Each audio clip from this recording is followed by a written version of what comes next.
Have you ever wondered that some people walk into a room and instantly get respected while the others work 10 times harder to get noticed? It's not your communication, it's not your confidence, it's not your body language either. It's a subtle thing that controls your relationships, interactions, and impressions.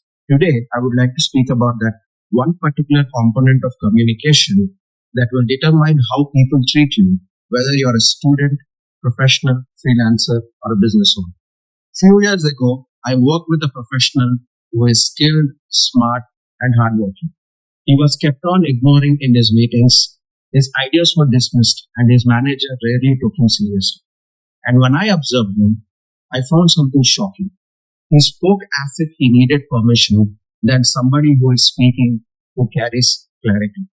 And then he changed one habit. It's called the first declarative principle. Rather than starting the points with, I'm not sure, but maybe we should, or I think, it's better to start our sentences with the next best step is the data shows, or we must consider. So when we start using declarative sentences, what happens is the brain starts to communicate certainty even before it reaches the ears of the audience. Research shows that when a person speaks with hesitation, the listener's mind will activate the threat pathway that questions, is the speaker confident? Is the speaker sure? Can I listen to the speaker?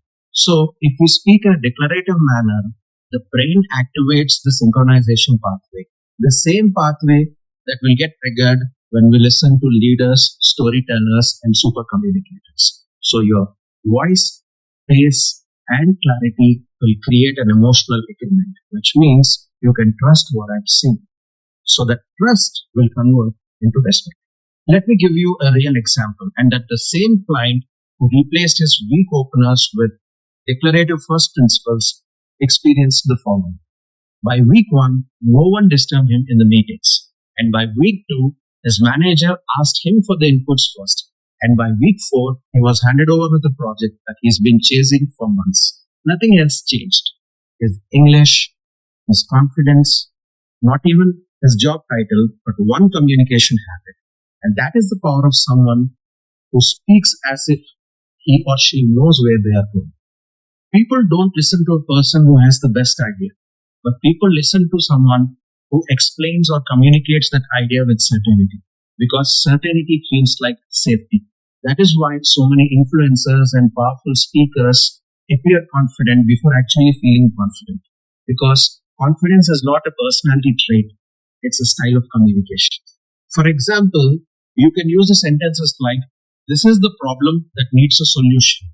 This is the direction that makes most sense. The next best step is speak slowly, speak with certainty, and most importantly, speak with intent.